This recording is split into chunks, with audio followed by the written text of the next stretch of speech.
Good afternoon everyone, I'm Cherise Arlan and I'm going to discuss price segmentation. Let us define first what is price segmentation. Pricing the same or similar products differently for different customer segment. Different customers value products differently.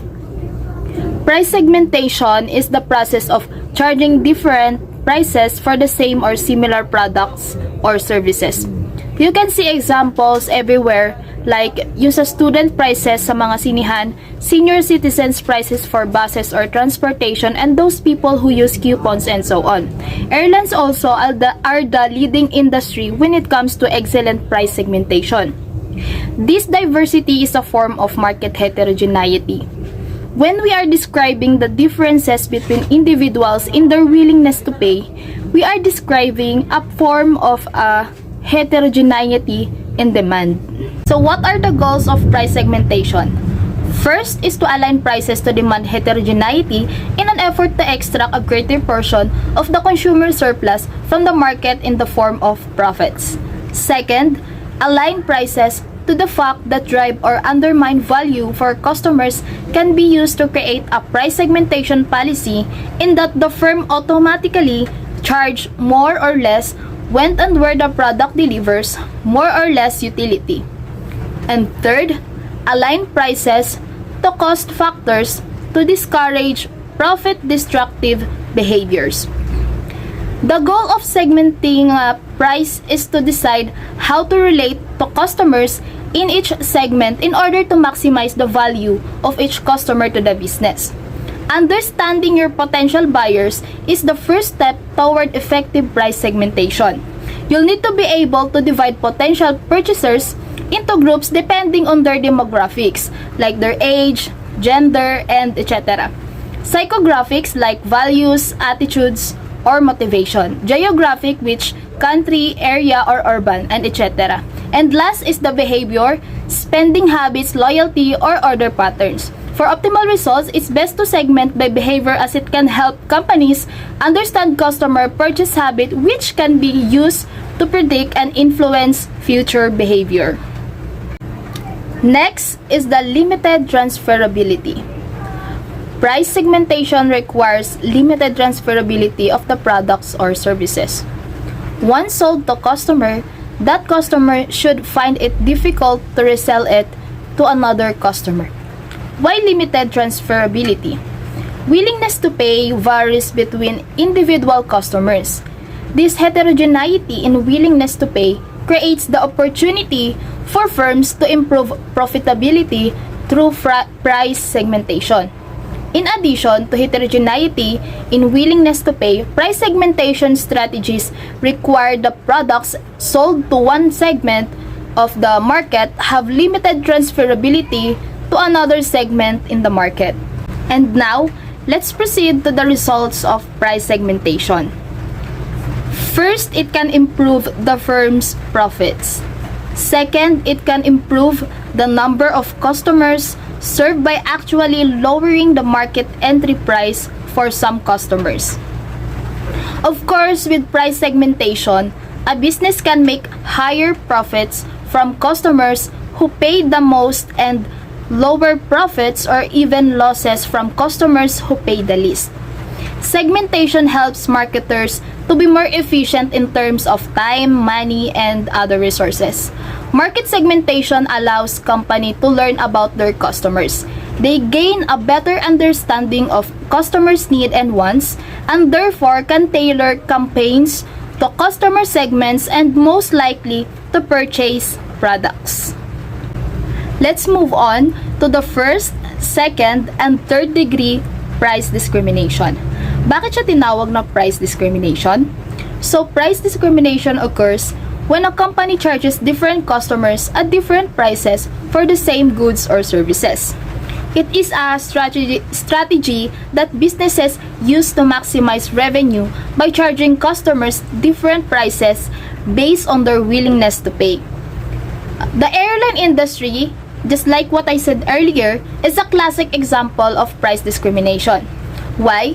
Because they charge higher prices to last-minute consumer who are desperate na makuha yung last seat. By contrast, consumer who book months in advance benefit from lower prices. Hindi lang yung airline na magbe-benefit from the cash payment upfront, but also from the certainty that their seats will get filled. So there are three types of price discrimination. First is the first degree discrimination. Perfect discrimination or first degree price discrimination is charging every customer at the price that matches their willingness to pay.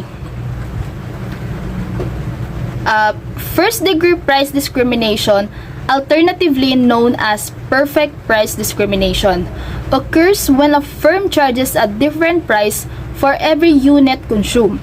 The firm is able to change the maximum possible price for each unit, which enables the firm to capture all available consumer surplus for itself.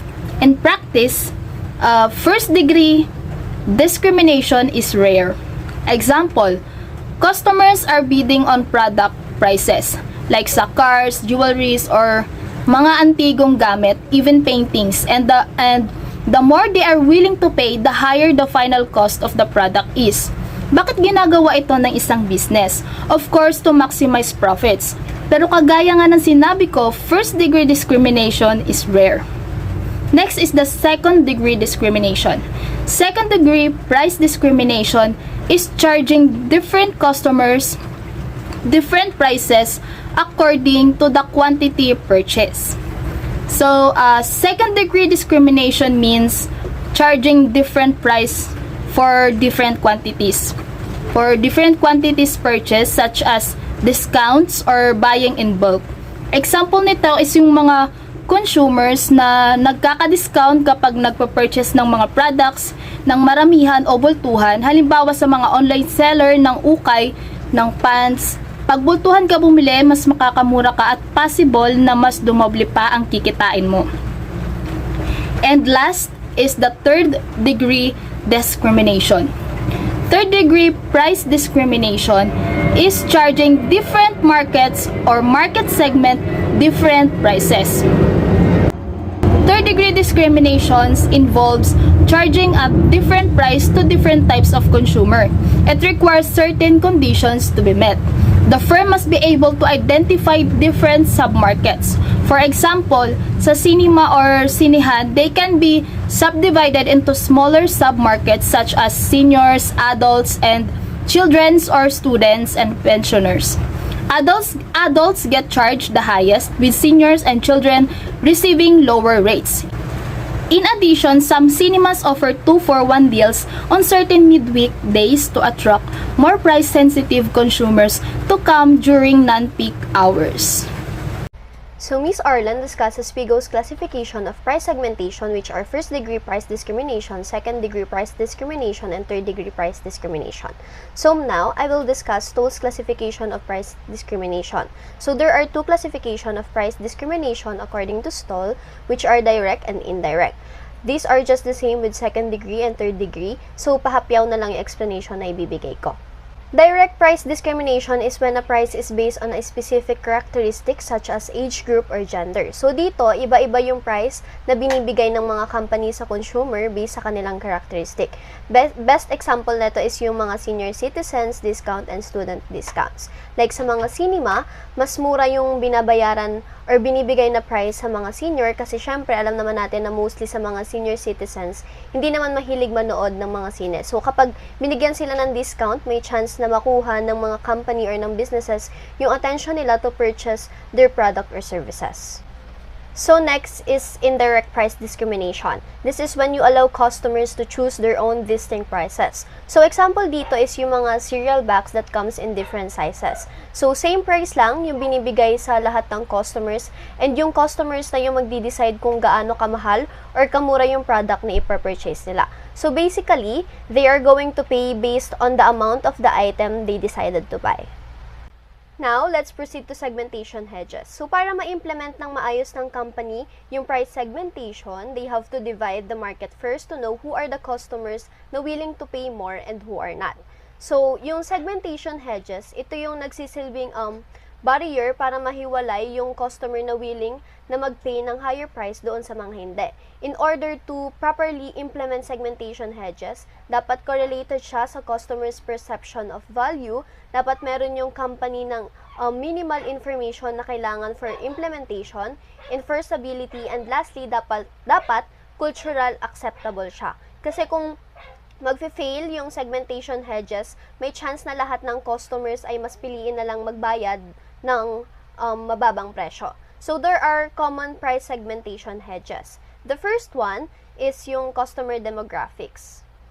So, customer demographics is culturally acceptable and madalas tong ginagamit ng mga company. Dito, nakabase yung price sa age, gender, and etc. ng mga customers. Like sa mga museums, mas mahal or iba yung price na binabayaran ng senior, kids, and students sa adult. Sa gender naman, women are more willing to pay a higher price when it comes to their hair, and men are more willing to pay for alcoholic drinks. Next is time of purchase. So dito, nagbabago yung price ng product or ng service depende sa season. Like tuwing summer, some customers choose to book their flight early in order to get discounts. And some are more willing to pay a higher price during peak season. So third is buyer self-identification. Example neto is yung coupons or buyer's club membership. Like sa Pure Gold, yung aling puring card wherein yung customers chooses to buy in bulk para ma-deem nila yung points for future discounts. Fourth is yung purchase location. Here, nakadepende naman yung price ng product or ng services sa location or place ng business. So dito, mas mahal yung price ng mga bilihin sa mga lugar na hindi kadalasang pinagbibilhan or pinupuntahan ng mga price-sensitive customer. Like yung bottled water sa mga beach and yung grocery store sa province versus dito sa syudad. Next is quantity purchase. So, yung mga larger packages, mas mura yun per unit kesa yung bibili ka ng isa-isa. Like, for example, sa mga chichirya na 20 pesos pero ang laman niya is 22 pieces. So, yung mga customers, mas makakamura sila kung maramihan yung bibili nila. Last is yung product engineered. So, dito, nag-offer ng different variations of the same product yung mga businesses and yung customers na yung bahalang pumili kung ano yung gusto nilang i-avail or i-purchase doon. Like for example, sa Netflix, merong different plan like yung basic, standard, and premium. So, same product lang siya, pero yung iba ay may greater benefit and mas mataas yung price. Next is, discounting is price differentiation. So, discounts enable a company to charge different prices to different customers. So, dahil nga sa discount, some customers pay higher price compare sa ibang customers. So, discounting allows price-sensitive to purchase in a lower price. So, yung price-sensitive customers, ito yung mga consumers na kino-consider yung price as a serious factor in purchasing, like yung mga students, kasi syempre wala pa silang work. So, sila yung may mababang willingness to pay for a certain product or service. So, mostly ng company, students yung binibigyan nila ng discounts. So, incremental sales at a discounted price above marginal cost enhances profitability. So, incremental sales, ito yung benta na nakuha ng company sa mga marketing activities nila like sales promotions and advertisements. While yung marginal cost naman, ito yung dagdag na gastos para mag-produce ng mga additional goods. So, kung mas mataas yung incremental sales sa marginal cost, obviously, magkakaroon ng increase sa profit ng company. Next is promotional discount grabs market share and size. So, sa promotional discount, yung mga company, binababaan nila yung price ng product nila temporarily in order to attract customers. So, by lowering their price, mapapataas nila artificially yung value ng product nila by creating a sense of scarcity. So, promotional discount can encourage price-sensitive customers to purchase or buy, and this can increase revenue and improve short-term cash flow. The next topic is the prospect theory. It was developed by Tversky and Kahneman 1979. It is a behavioral model that shows how people decide between alternatives that involve risk, uncertainty, loss, and gain. It demonstrates kung paano nagde-decide ang consumer sa expected nilang mangyayari even if it's a loss or gain on their part. Like for example, buying phone with phone warranty, it depends on the consumer if they will avail this promo at kung ano yung sa tingin nilang mas better and mas maganda para sa kanila. Let's proceed to the negative effects of promotional discounting. Number 1 is the imperfect segmentation hedge. Price promotions can provide unnecessary price concessions to customers that otherwise would have paid the full price. Dito nangyayari yung biglaang pagbaba ng presyo ng isang product kung saan para maka-access yung ibang customer na walang kakayahan na magbayad ng full price ng isang product. And kaya naman naging negative siya dahil nawala yung opportunity ng isang business na mas kumita ng mas malaki dahil yung mga product ay yung mga consumer na willing na magbayad ng full price is nawala or nabawasan dahil nga sa promotion or discount na ginawa nila sa kanilang business. Number 2 is the customer churn.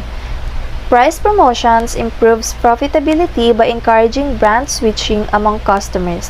If customers who switch are not captured, the result is simple: a high customer acquisition cost and the loss of customer retention profits. Dito naman is, dahil sa promotional discount na inoffer ninyo is, mas mahihikayat yung mga customer na lumipat at sa inyo bumili imbis na sa nakasanayan na nilang store. And kapag hindi sila na-satisfy or hindi sila natuwa sa product na natanggap nila, is maglilid to sa hindi na nila muling pag-ulit na mag-avail ng product ninyo and mawawalan kayo lalo ng customers. Number 3, reset price expectation. Consumer price expectation can be modeled as an exponential smoothing of current and last observed prices. RPT equals APT minus 1 plus open and close parenthesis 1 minus 1 PT. RPT means reference price, PT1 means price previously observed, PT means price currently observed. And promotional discounts are price expectation to a lower level, dampening demand in the future periods when product is offered at full price. So, kaya naging negative effect siya ng promotional discounting dahil yung product na yon is mabibili lang kung ibababa mo siya kung ibababa mo yung price niya. Pero kung i-offer mo to sa market ng full price, ang product mo is parang mawawala or hindi na nila bibilhin dahil hindi afford ng mga customers na magbayad ng ganun kalaking halaga. So another negative effect of promotional discounting is that it impacts pricing integrity. So pricing integrity functions with 3 factors, and ito yung fairness, consistency, and transparency. So yung sobrang paglagay ng discount is parang nawawala na rin ng sense yung mga supposedly list of prices na dapat sinusundan mo lang. And another negative impact is yung tinatawag na cross-product cannibalization. So, ano ba yung cross-product cannibalization? So, it marks the business scenario under which products within the same portfolio compete with each other, risking to result in a loss of sales. So, since promotional discount nga, so nabibigyan lang ng attention is yung new product mo and nasa-set aside yung older products mo, kaya nagkakaroon ng cross-product cannibalization. So, there are 4 promotional designs, and these are targeted, temporary, special, and irregular. So, first is targeted. Isa ito sa mga pinaka-effective, efficient, tsaka profitable na promotional design or advertising tool for your company. So, sa targeted promotional is may specific group of people lang na tina-target or pwedeng mag-avail ng discounts or sales. Like, for example, is yung mga membership sa mga grocery stores like SNR and Landers. So, yung may mga membership cards or IDs is yung pwedeng mag-avail ng mga VIPs or sales or discounts sa grocery stores na yun. So, next naman is yung temporary promotional design. So, ito naman yung mga posters na nilalagay or dinidisplay for a short period of time or may limited span of time lang na nilalagay nila yon or dinidisplay. Like, for example, yung Dunkin' Donuts nung nakaraan, they are using posters to promote their iced coffee for just 50 pesos na dating 95 pesos, and that will only valid for October 21, 2022 and only for 1 p.m. to 6 p.m. Next naman is yung special. So, ito naman yung mga specified promos or nagpe-pertain siya sa specific event or season like summer sales and other holiday season like Christmas or New Year events. And lastly is yung irregular. So, ito naman yung promotional design na merong iba't ibang colors and shapes na nilalagay nila sa mga promotional tools nila like posters, bulletins, and other promotional tools para mas maging attractive and agaw pansin yung sales promotions nila.